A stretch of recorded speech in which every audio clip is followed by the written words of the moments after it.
Hello friends, आपल्या सर्वांची आवडती मालिका हळद रुसली कुंकू हसलं या मालिकेच्या आजच्या मंगळवार 19 मेच्या एपिसोडमध्ये एकानंतर एक जबरदस्त ट्विस्ट आले आहेत. फ्रेंड्स, आजचा एपिसोड खरंच खूप भारी होता. मग नेमकं घडलंय तरी काय? आजच्या एपिसोडमध्ये बाळजाबाईने असं काहीतरी केलंय जे पाहून तुमच्या डोळ्यातसुद्धा पाणी येईल. फ्रेंड्स, बाळजाबाई बदलली आहे हे आपल्या सगळ्यांना कळतंय, पण कृष्णा दुष्यंत यांचा अजून विश्वास बसत नाहीये. दुष्यंत तर बाळजाबाईला घालून पाडून बोलत असतो, खूप वाईट बोलत असतो आणि हे पाहून आज तुमच्या सगळ्यांच्या डोळ्यात पाणी येईल यात शंका नाही. बाळजाबाईला सुद्धा खूप वाईट वाटलं आणि बाळजाबाईने चक्क स्वतःला चापकाचे फटके मारून घेतले आहेत. स्वतःलाच चापकाने फोडून घेतलंय आणि हे पाहताना तुमच्याही डोळ्यात नकळत पाणी येईल यात शंका नाही. मग हे सगळं नेमकं घडलं तरी कसं हे जाणून घेण्यासाठी हा व्हिडिओ शेवटपर्यंत नक्की पहा. फ्रेंड्स, आजच्या एपिसोडच्या सुरुवातीलाच दुष्यंत आणि कृष्णा हे दोघे एकत्र जेवत असतात आणि त्यांना एकत्र जेवताना पाहून बाळजाबाई खूप खुश होते. या दोघांना जवळ घेते, माझे राजा राणी असं म्हणून त्यांच्यावर प्रेम लुटवते. पण दुष्यंत मात्र कृष्णाला म्हणतो, कृष्णा, मी तुझ्या हातून घास खाऊन पाहिला, कारण तुझ्या जेवणात कुणी विष तर मिसळलं नाही ना, हे मला पाहायचं होतं. हे ऐकून बाळजाबाईला खूप वाईट वाटतं. बाळजाबाई दुःखी होऊन म्हणते, दुष्यंता, मी हे जेवण तुमच्यासाठी खूप प्रेमाने बनवलंय रे. यामध्ये फक्त माझं प्रेम आहे, माझी माया आहे. यामध्ये मी विष नाही मिसळलंय. पण दुष्यंत चिडून म्हणतो, ओ बाळजाबाई, आता आम्हाला सुखाने 2 घास खाऊ द्या ना, जा येथून. बाळजाबाईच्या डोळ्यातून पाणी वाहू लागतं. पण दुष्यंत आणि कृष्णाच्या हृदयाला काही पाझर फुटत नाही. त्यांचा बाळजाबाईवर विश्वास बसत नाही. बाळजाबाई दुःखी होऊन तेथून निघून जाते. हे दोघेही तिच्याकडे पाहत राहतात. कृष्णाला कुठेतरी वाटतं की बाळजाबाई बदलली आहे, पण आजपर्यंत बाळजाबाईने एवढं काही करून ठेवलंय की कृष्णाचा सुद्धा विश्वास बसत नाही. फ्रेंड्स, या सीनमध्ये बाळजाबाईच्या डोळ्यातलं पाणी पाहून तुमच्याही डोळ्यात पाणी येईल यात शंका नाही. आणि इकडे भक्ती आणि सावित्री दोघीही घरी परत येतात. सावित्री भक्तीवर खूप चिडते आणि म्हणते, भक्ते, तू जाणून बुजून पोट दुखण्याचं नाटक करून घरी आलीस ना, मला माहिती आहे, खोटं बोलू नको. या दोघीही घरात पाहतात तर संपूर्ण घर अस्तव्यस्त झालेलं असतं. समोर निघून गेल्यानंतर पूजाने चांगलीच तोडफोड केलेली असते आणि तशीच ती बसून असते. सावित्री आणि भक्तीला मोठा धक्काच बसतो. दोघी पुढे येतात आणि पूजाला विचारतात, काय झालं? भक्ती चिडून म्हणते, ए पूजे, आम्ही गेल्यावर इथं कुणी आलं होतं का? काय घडलंय? गप गुमान सांग. पूजा खूप चिडते आणि विचारते, तू काय येथील राखणदार आहेस का? मला काय जाब विचारतेस? मी तुझ्या प्रश्नांना उत्तर द्यायला बांधील नाहीये.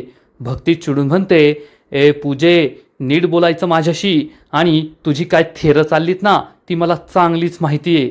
पूजा चिडून म्हणते, ए भक्ते, नवऱ्याने टाकलेली बाई आहे, आमच्या तुकड्यांवर जगते भिकारी कुठली, मला प्रश्न विचारायचे नाही. भक्तीला जबर धक्काच बसतो. सावित्री सुद्धा चिडून म्हणते, ए भक्ते, कशाला आगीत तेल ओढते, चल निघ इथून. भक्ती दुःखी होऊन निघून जाते आणि मग सावित्री पूजाला काय घडलं हा जाब विचारते आणि पूजा झालेला सगळा प्रकार सांगते. ती कृष्ण आणि दुष्यंत येथे आले आणि समरला माझं सगळं सत्य सांगितलं. समोर माझा सगळा भूतकाळ पुराव्यानिशी मांडला. हे ऐकून सावित्रीला जबर धक्काच बसतो आणि मग सावित्री सुद्धा, झिपरी सरण रसलं तिच्या नावाचं कपाळ करंटी, असं म्हणून कृष्णाला दुष्ण देते. पूजा सुद्धा खूप चिडते. सावित्री म्हणते, म्हणजे तो समर सुद्धा तुझ्या हातून गेला की काय? तर पूजा म्हणते, नाही आहे, बाय हुक और बाय क्रूक. समरला तर मी माझ्या हातून जाऊ देणार नाहीये. काहीही करेन, पण समर फक्त माझा होणार आणि मी रांगणे पाटलांची थोरली सून होणारच, असा ठाम निश्चय पूजा करते. इकडे कृष्णा खूप इमोशनल होते. दुष्यंत विचारतो, काय झालं? तर कृष्णा म्हणते, दुष्यंत सरकार, तुमच्यासारखा नवरा मिळणं म्हणजे माझं खूप मोठं भाग्य आहे. मागच्या जन्मात मी खूप पुण्य केली असतील म्हणून तुम्ही माझे नवरा झाले आहात, आणि आज तुम्ही माझा जीव वाचावा म्हणून हे जेवण खाऊन पाहिलं, स्वतःच्या जीवाची पर्वासुद्धा नाही केली. तर दुष्यंत म्हणतो, कृष्णा, हे सुद्धा मी तुझ्याकडूनच शिकलोय.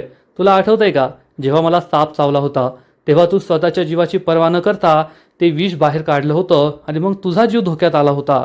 खरंच तेव्हासुद्धा हे सगळं बाळजाबाईनेच केलं होतं.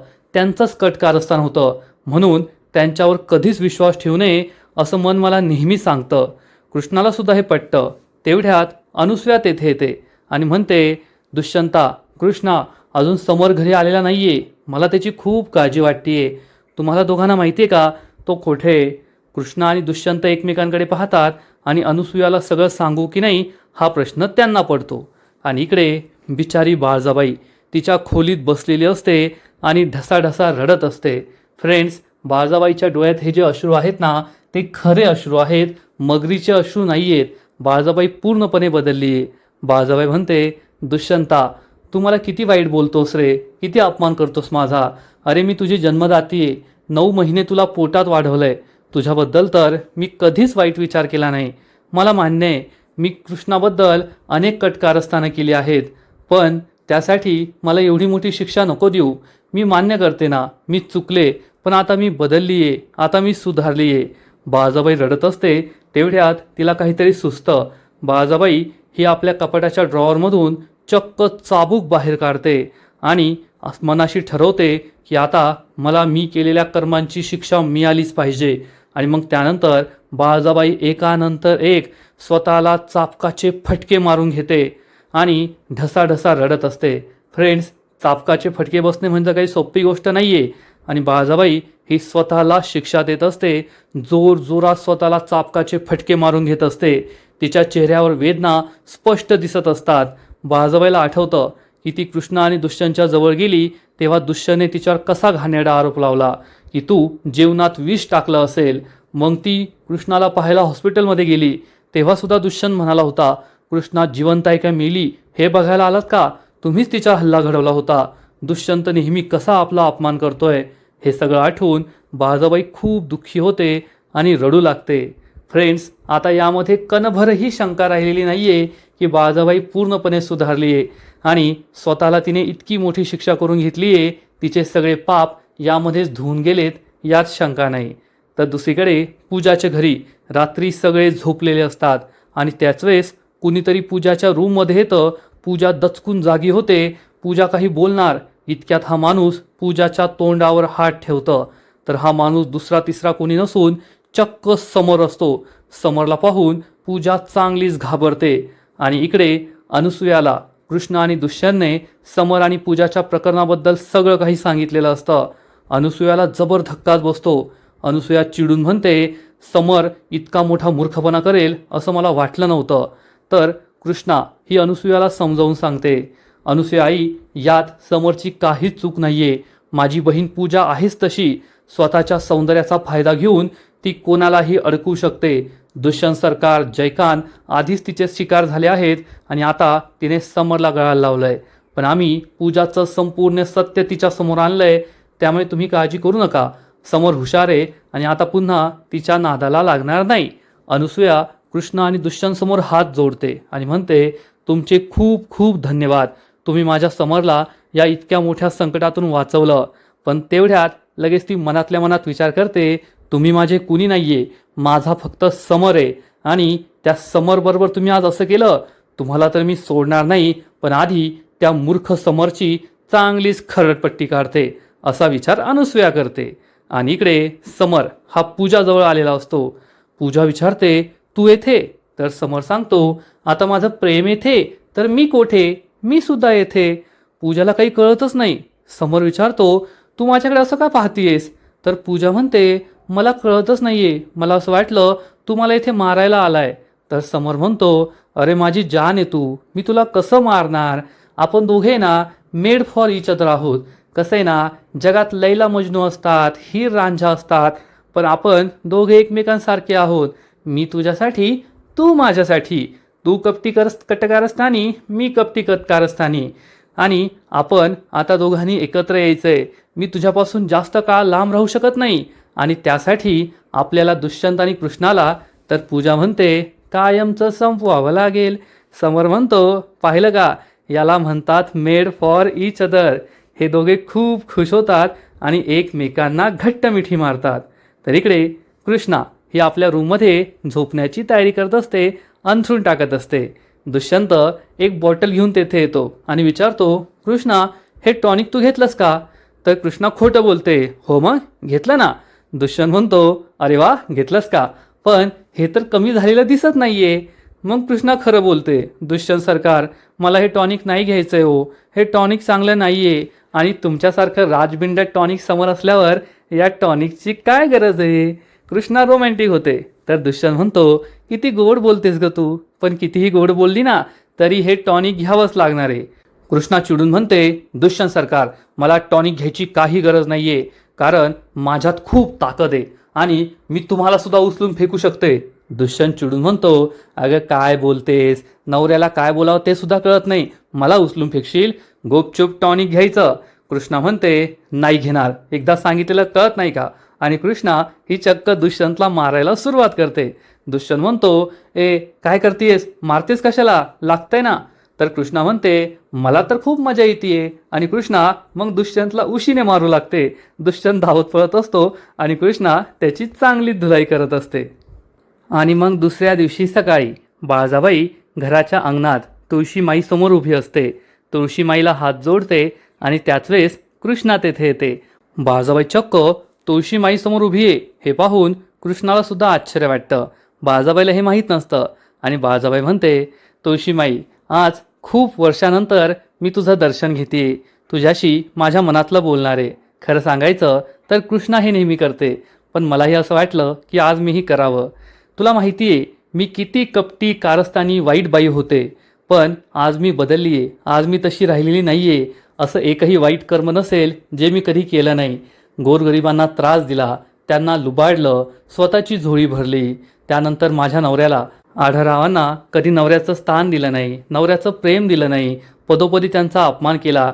माझ्या दुष्यंतच्या मनात त्यांच्याविषयी राग निर्माण केला, कटकारस्थानं केली, गावातील लोकांना त्रास दिला. पण कृष्णा माझ्या घरात आली, ते सुद्धा मला सहन झालं नाही. जेव्हा कृष्णा माझ्या घरात आली तेव्हा कृष्णाला सुद्धा मी खूप त्रास दिला, तिच्याविरुद्ध कटकारस्थानं केली, तिचा अनेकदा जीव घेण्याचा प्रयत्न केला. पण त्या कृष्णाने काय केलं, ती कृष्णा म्हणजे माझ्या घरची लक्ष्मी आहे, लक्ष्मी. हे ऐकून कृष्णाला आश्चर्य वाटतं की बाळजाबाई तिच्याबद्दल एवढं चांगलं बोलतीये. बाळजाबाई म्हणते, तुळशीमाई, या कृष्णाने आज माझ्या घराला एकत्र बांधून ठेवलंय. आज माझा दुष्यंत माझ्याबरोबर या घरात राहतोय, माझ्या नजरेसमोर आहे. त्याचं सगळ्यात मोठं कारण म्हणजे कृष्णा आहे. आणि जोपर्यंत कृष्णा या घरात आहे तोपर्यंत या घराला कशाचीही भीती नाही आहे. समर आणि अनुसूयासारखं मोठं संकट आज या घरावर आहे, पण मला गॅरंटी आहे जोपर्यंत कृष्णा येथे आहे तोपर्यंत या घराचं कुणी काहीच वाकडं करू शकत नाही. आणि तू त्या कृष्णाची नेहमी साथ दे, तिच्या पाठीशी नेहमी खंबीरपणे उभी राहा. असं म्हणून बाळजाबाई तुळशीमाईला नमस्कार करते. हे सगळं पाहून कृष्णाला जबर धक्काच बसतो की बाळजाबाई खरंच एवढी कशी बदलली आहे आणि आपल्या घरासाठी ती देवाकडे प्रार्थना करते, स्वतःच्या वाईट कर्मांसाठी ती माफी मागतीये. आणि तेवढ्यात बाळजाबाई मागे वळून पाहते. कृष्णा तिला दिसते. बाळजाबाई कृष्णाजवळ येते आणि म्हणते, कृष्णे, मी तुझा अधिकार नाही घेतला बरं का, मी फक्त तुळशीमाईशी बोलत होते. पूजा तूच कर आणि तू सुद्धा तुळशीमाईशी बोल. असं म्हणून बाळजाबाई तेथून निघून जाते. कृष्णा तुळशीमाईजवळ येते, हात जोडून म्हणते, तुळशीमाई, मी आता हे जे पाहिलं ना त्यावर माझा विश्वास बसत नाहीये. आता तुलाच माहीत काय खरं आणि काय खोटं, तुला तर सगळंच माहिती आहे.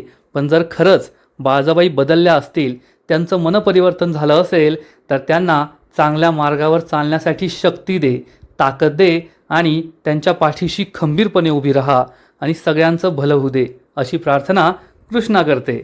आणि मग रूममध्ये येऊन दुष्यंतला याबद्दल सांगते की आज बाळजाबाई तुळशीची पूजा करत होत्या आणि तुळशीमाईबरोबर बोलत होत्या. त्यांनी तुळशीमाईची माफीसुद्धा मागितली आणि माझंसुद्धा खूप कौतुक करत होत्या. पण दुष्यंतला हे पटत नाही आणि दुष्यंत कृष्णाला समजावून सांगतो, कृष्णा, साप हा किती शांत दिसत असला ना तरी त्याच्या शेपटीवर पाय ठेवल्यावर तो डसणारच आणि तो आपली सवय कधीच सोडत नाही. आणि त्यात तर बाळजाबाई हा विषारी साप आहे, विषारी. त्यांच्यावर विश्वास ठेवू नको, त्यांच्या या चांगल्या वागण्याला बिलकुल भुलू नकोस. कृष्णाला सुद्धा हे पटतं. तर दुसरीकडे समर अनुसूयाला भेटायला येतो. काल रात्री जे काही घडलं त्यामुळे समर खूप दुःखी असतो आणि म्हणतो, आय. तर अनुसूया विचारते, बोल, झाली का झोप. समोर सांगतो, वय आय. तर अनुसूया म्हणते, काय रे लेकरा, असं कशाला वागायचं, उगाच मला तुझ्यावर हात उचलावा लागला ना. तर समर म्हणतो, वय ना, किती जोरात मारलं तुम्हाला. अनुसूया चिडून म्हणते, मग अशी चूक नाही करायची ना. तुला मारताना मला सुद्धा किती त्रास झाला तुला माहिती आहे का? आणि कशाला त्या पूजाच्या नादी लागलास? आणि लागला तर लागला, पण त्या कृष्णाने दुष्यंतला कळू दिलं. काल रात्री त्यांनी मला सगळं सांगितलं आणि मग मला त्यांचे आभार मानावे लागले की तू माझ्या समोरला किती चांगला मार्ग दाखवलास, त्यासाठी तुझे आभार वगैरे. मला माहिती आहे माझा पोरगा जे करतो ना ते अगदी योग्य करतो. समोर म्हणतो, होय मी सुद्धा पूजाशी पुन्हा एकदा जुळवून घेतलंय. अनुसूया सांगते, आणि तुला माहीत नाहीये काल काय घडलं? काल जर तू वेळेवर फोन उचलला असता ना तर सगळं ठीक झालं असतं, पण मी काहीतरी केलं म्हणून वाचलो, नाहीतर आत्ता आपण दोघं जेलात असतो. समोरला मोठा धक्काच बसतो आणि अनुसूया झालेला सगळा प्रकार सांगते की तिने बाळजाबाई आणि दलपतला बोलताना ऐकलं की ज्या गुंडांनी बाळजाबाईवर हल्ला केला होता ते गावातून पळून जात आहे आणि ते त्यांना पकडणारे. मग बाळजाबाईने त्या गुंडांना पकडलं होतं आणि ते गुंड आपलं नाव सांगणारच होते. तेवढ्यात मी तेथे पोहोचले, मिरचीची पूड फेकली आणि मग गुंड तेथून पळून गेले. हे ऐकून समरला मोठा धक्काच बसतो. समर विचारतो, पण आता ते गुंड कुठे असतील? अनुसूया चिडून म्हणते, अरे बाबा तुझे गुंड ना, तू त्यांना फोन करून विचार. समर या गुंडांना फोन करतो आणि खूप चिडतो. काय रे सुकाळीच्या नो, तुम्हाला म्हटलं होतं ना तुमच्या बिरातून बाहेर पडू नका. बाहेर पडला आणि त्या बाळजाबाईने तुम्हाला पकडलं. अरे मूर्खांनो, तिच्या हाती लागला असता तर तुम्ही पण मेला असताना आम्हाला पण मारलं असतं. आता नीट ऐका, जोपर्यंत मी सांगत नाही तोपर्यंत बिळातून बाहेर पडायचं नाही. तुम्हाला जे काही हवंय ते सगळं मिळेल, पण त्या बाळजाबाईच्या हाती लागू नका. अशी धमकी समर त्यांना देतो आणि फोन कट करतो. आणि मग अनुसूया समरला सांगते, समर आज आपण थोडक्यात वाचलं बरं, नाहीतर बाळजाबाईने आपला खेळ काल रात्रीच खल्लास केला असता. त्या गुंडांना घेऊन जर ती कृष्ण आणि दुष्यंत समोर आली असती ना तर आपण जागच्या जागी मेलो असतो. समरला सुद्धा हे विचार करून खूप भीती वाटते, पण बाळजाबाईने सगळं ऐकलेलं असतं. बाळजाबाई ही रूमच्या बाहेरच उभी असते आणि म्हणते, तशीही मला शंका होतीच की हे सगळं या अनुसूयेने आणि तिच्या दिवट्या लेकाने केलंय. पण आता मी तुम्हाला सोडणार नाही. आत्ताच्या आत्ता जाते आणि दुष्यंत कृष्णाला तुमचं सत्य सांगते, मग तुम्हाला कोण वाचवतं ना ते मी पाहतेच. असा विचार करून बाळजाबाई खूप खुश होते. इकडे कृष्णा आणि दुष्यंत रूममध्ये असतात. कृष्णा दुष्यंतला म्हणते, दुष्यंत सरकार आता खूप दिवस आराम झाला, आज रात्रीपासून मी शाळेत जाते. तर दुष्यंत म्हणतो, तुला स्वतःहून शाळेत जावंच वाटतंय हे ऐकून बरं वाटलं, पण जोपर्यंत तू 100% बरी होत नाही तोपर्यंत तू शाळेत जायचं नाही. तर कृष्णा म्हणते, दुष्यंत सरकार तुमच्या मताने ठणठणीत बरं व्हायला ना मला अजून 1-2 वर्ष लागतील आणि एवढा वेळ मी वाट पाहू शकत नाही. दुष्यंत म्हणतो, माझ्या मताने नाही, ज्या दिवशी डॉक्टर सांगतील की तू ठणठणीत बरी झाली आहे त्याच दिवशी शाळेत जायचं. आणि तसंही मी शाळेतील गुरुजींशी बोललोय, तुझा अभ्यास बुडणार नाही, ते तुझा अभ्यास परत घेतील. त्याच वेळेस बाळजाबाई धावत पळत तेथे येते. दुष्यंतला वाटतं आली परत काहीतरी खोटं बोलायला. कृष्णा विचारते, काय झालं बाळजाबाई? तर बाळजाबाई सांगते, ज्या हल्लेखोरांनी तुझ्यावर हल्ला केला, माझ्यावर हल्ला केला ना, त्यांना कुणी पाठवलं ते कळलंय मला. कृष्णाला मोठा धक्काच बसतो. कृष्णा आणि दुष्यंत बाळजाबाईकडे पाहतात तर बाळजाबाई सांगते, समर आणि अनुसूयाने पाठवलं होतं त्यांना. कृष्णाच्या पायाखालची जमीनच सरकते. समर आणि अनुसूयाने? पण दुष्यंतचा विश्वास काही बसत नाही. बाळजाबाई त्यांना झालेला सगळा प्रकार सांगते की या दोघांनी त्या मारेकऱ्यांना कसं बोलवलं होतं आणि मग काल रात्री जेव्हा आम्ही त्या मारेकऱ्यांना पकडायला गेलो तेव्हा त्यांना कसं पळवून लावलं. बाळजाबाई सांगते, ते मारेकरी कृष्णासाठी नव्हते आले, तर त्या दोघांनी मला मारण्यासाठी पाठवले होते. पण कृष्णामध्ये आली आणि कृष्णावरच हल्ला झाला. समर आणि अनुसूयाने हे सगळं केलंय. कृष्णाला जबर धक्का बसतो. कृष्णा याचा विचार करत असते, पण दुष्यंतचा मात्र विश्वास बसत नाही.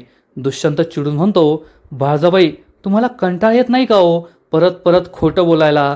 अहो किती खोटं बोलाल, आणि खोटं बोलाल तर बोलाल, पण कमीत कमी ते पचलं पाहिजे, विश्वास बसला पाहिजे. असं तरी खोटं बोला हो. या खोट्यावर कोणाचा विश्वास बसणार आहे? उगाचच त्या बिचाऱ्या अनुसूया आणि समरवर आरोप करताय. त्यांनी असं काहीच केलेलं नाहीये. माझा त्यांच्यावर पूर्ण विश्वास आहे. कृष्णाला सुद्धा हे पटतं. बाळजाबाई म्हणते, नाही रे दुष्यंता, मी खोटं बोलत नाहीये, मी खरं बोलतीये. तुझ्या आईवर विश्वास ठेव. पण दुष्यंत चिडून म्हणतो, बस करा तुमची ही नाटकं, मला इमोशनल ब्लॅकमेल करू नका. आई वगैरे मी तुम्हाला मानत नाही आणि तुमच्यावर त्यापेक्षा माझ्यावर विश्वास नाहीच नाही. आयुष्यभर तुमच्यावर विश्वास ठेवला ना तीच खूप मोठी चूक केली. नसता ठेवला तर बरं झालं असतं. हे ऐकून बाळाबाई खूप दुःखी होते, रडू लागते. तिच्या डोळ्यातले अश्रू पाहून कृष्णाला वाईट वाटतं, पण दुष्यंतचं मन काही विरघळत नाही. तो बाळाबाईचा अपमान करतच असतो, तिला काही बाही बोलतच असतो. बाळाबाई खूप दुःखी होते. कृष्णा मात्र या गोष्टीचा विचार करते की बाळाबाईवर विश्वास ठेवू की नको ठेवू, ती खरं बोलतीये की खोटं बोलतीये. आणि आजचा एपिसोड येथेच संपतो. फ्रेंड्स, हळद रुसली कुंकू हसलं या मालिकेचा आजचा एपिसोड खरंच खूप भारी होता, इंटरेस्टिंग होता. आणि बाळाबाई जेव्हापासून बदलली आहे ना, बाळाबाई प्रेक्षकांची मनं जिंकतीये यात शंका नाही. कृष्णा, दुष्यंत आणि आढळरावांनंतर बाळाबाई आता प्रेक्षकांची आवडती बनली आहे यात शंका नाही. आणि आज जेव्हा बाळाबाईने स्वतःला चापकाचे फटके मारून घेतले, तेव्हा सगळ्यांच्याच काळजात नक्की दुखलं असेल, सगळ्यांनाच वाईट वाटलं असेल यात शंका नाही. फ्रेंड्स, हळद रुसली कुंकू हसलं या मालिकेचा आजचा एपिसोड तर खूप भारी होता, परंतु पुढील एपिसोड आणखीन भारी असणारे, आणखीन मोठा ट्विस्ट या मालिकेत येणारे. मग नेमकं घडणार तरी काय? तर फ्रेंड्स, मागील अनेक दिवसांपासून आढळराव या मालिकेतून गायब होते, पण आता आढळराव या मालिकेत परतणार आहेत. पुढील एपिसोडमध्ये ते बाहेरगावावरून घरी परत येतील. घरातील सगळेजण तेथे उभे असतील आणि आढळराव एक एक करून सगळ्यांना त्यांचे गिफ्ट्स देतील. आता गावाबाहेर गेले आहेत, मग सगळ्यांसाठी गिफ्ट्स आणायला हवेत. ते सगळ्यांना त्यांचे भेटवस्तू देतील. बाळाबाईसुद्धा तेथे बसेल असेल, पण बाळाबाईला त्यांनी काहीच आणलेलं नाहीये. मैनावती विचारेल, भाऊजी तुम्ही सगळ्यांसाठी काहीतरी आणलं, पण तुम्ही बाळाबाईसाठी काहीच नाही आणलंय. बाळाबाईला खूप वाईट वाटलेलं असतं. आढळराव काही बोलणार त्याआधी अनुसूया म्हणेल, तिच्यासाठी का आणतील? तिचा आणि आढळरावांचा काय संबंध? तिचा आणि या घरचाच काही संबंध नाहीये, बाहेरची ती बाहेरची. हे ऐकून बाळाबाई खूप दुःखी होईल आणि रडतडत तेथून जाऊ लागेल. पण तेवढ्यात कृष्णा बाळाबाईला थांबवणार आणि म्हणेल, थांबा बाळाबाई. मग आता कृष्णा ही बाळाबाईला आपलं गिफ्ट देणार का? आणि घरातील सगळ्यांना ठणकावून सांगेल का की बाळाबाई सुद्धा या घराचा एक हिस्सा आहेत आणि यानंतर त्यांच्याशी असं बोलायचं नाही? आणि जर कृष्णाने असं केलं तर अनुसूयाला जबर धक्का बसेल यात शंका नाही. आढळरावांना सुद्धा आश्चर्य वाटणार, कारण बाळाबाईमध्ये हा जो काही बदल झालाय, हा बदल आढळराव बाहेर गेल्यानंतर झालाय. आढळराव जेव्हा बाहेर गेले होते तेव्हाच कृष्णा आणि बाळाबाईवर हल्ला झाला होता. त्यामुळे आढळराव हे सुद्धा बाळाबाईमधील हा नवीन बदल पाहून नक्कीच आश्चर्यचकित होतील यात शंका नाही. मग आता आढळराव तरी बाळाबाईवर विश्वास ठेवणार का? बाळाबाई कृष्णा आणि आढळराव या दोघांचं मन जिंकू शकेल का? कारण एवढ्या लवकर तर दुष्यंत तिच्यावर विश्वास ठेवेल असं वाटत नाहीये. तर फ्रेंड्स, तुम्हाला सुद्धा आजचा एपिसोड आवडला ना? नक्कीच कमेंट करून सांगा. आणि हळद रुसली कुंकू हसलं या मालिकेचे असेच नवीन नवीन एपिसोड, नवीन नवीन अपडेट सर्वात आधी पाहण्यासाठी व्हिडिओला लाईक करा, शेअर करा, चॅनलला सबस्क्राईब करून बेल आयकॉनवर क्लिक करा. म्हणजे या मालिकेचे नवीन नवीन एपिसोड तुम्हाला सर्वात आधी पाहायला मिळतील. खूप खूप खूप धन्यवाद.